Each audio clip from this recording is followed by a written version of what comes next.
చాలామంది భక్తులు మేము కళ్ళారా చూసామని చెబుతూ ఉంటారు.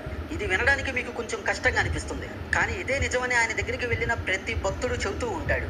ఇక్కడ ఇంకో ఆశ్చర్యకరమైన విషయం ఏంటో తెలుసా? బాబా వారు ఒకేసారి 2 చోట్ల కనిపించేవారని.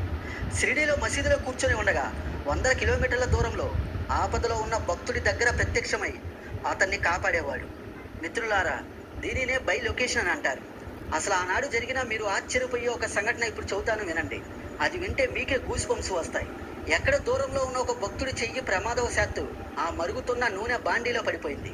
అదే క్షణంలో ఇక్కడ షిరిడీలో కూర్చొని ఉన్న సాయిబాబా అకస్మాత్తుగా తన చేతిని మంటల్లో పెట్టేశాడు. అది చూసి అక్కడ ఉన్న వాళ్ళందరూ ఒక్కసారిగా షాక్ అయ్యారు. ఆ సాయిబాబా చెయ్యి కాలిపోయి బొబ్బలెక్కి రక్తం కూడా కారింది. బాబా ఇదేమిటి అని అక్కడున్న వాళ్ళందరూ ఆ సాయిబాబాని అడిగితే అప్పుడు ఆయన చెప్పిన మాటలు వినగానే అందరూ ఒక్కసారిగా ఆశ్చర్యపోయి కన్నీళ్లు పెట్టుకున్నారు. నా భక్తుడి యొక్క నొప్పిని నేను తీసుకున్నాను అని చెప్పాడు ఆశ్చర్యంగా. కానీ అక్కడ ఉన్న ఆ భక్తుడికి మాత్రం చిన్న గాయం కూడా కాలేదు. ఇది విన్నప్పుడు మనకు ఒక విషయం అర్థమవుతుంది మిత్రులారా, ఆయన భక్తుల మీద ఆయనకి ఎంత ప్రేమ ఉందో అని. మిత్రులారా, ఇవేవో కల్పిత కథలు కాదు, ఇవన్నీ శ్రీ సాయి సచ్చరిత్రలో సాక్ష్యాలతో సహా రాయబడిన ఆధారాలు. ఇంకా అక్కడ ఆయన రోజు వెలిగించే ఒక పవిత్రమైన అగ్ని ఉండేది. దాన్నే దుని అని అంటారు. ఆ దుని అని పిలిచే ఆ బూడిదను బాబా తన భక్తులకి ఇచ్చేవాడు. ఆ పిడికెడు బూడిదను నీళ్ళలో కలిపి తాగితే క్యాన్సర్, బీపీ లాంటి తీవ్రమైన వ్యాధులు కూడా తగ్గిపోయేవని అనేక మంది భక్తులు చెబుతూ ఉండేవారు.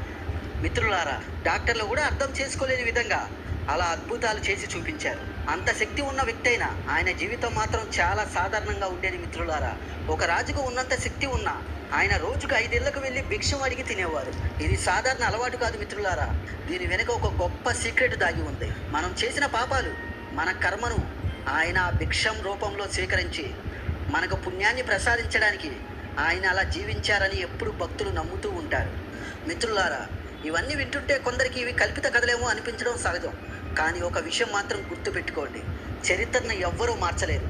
గోవిందరావు రఘునాథ్ దాబోల్కర్ అనే ఒక భక్తుడు సాయిబాబా ఎదుటే కూర్చొని ఆయన జీవితం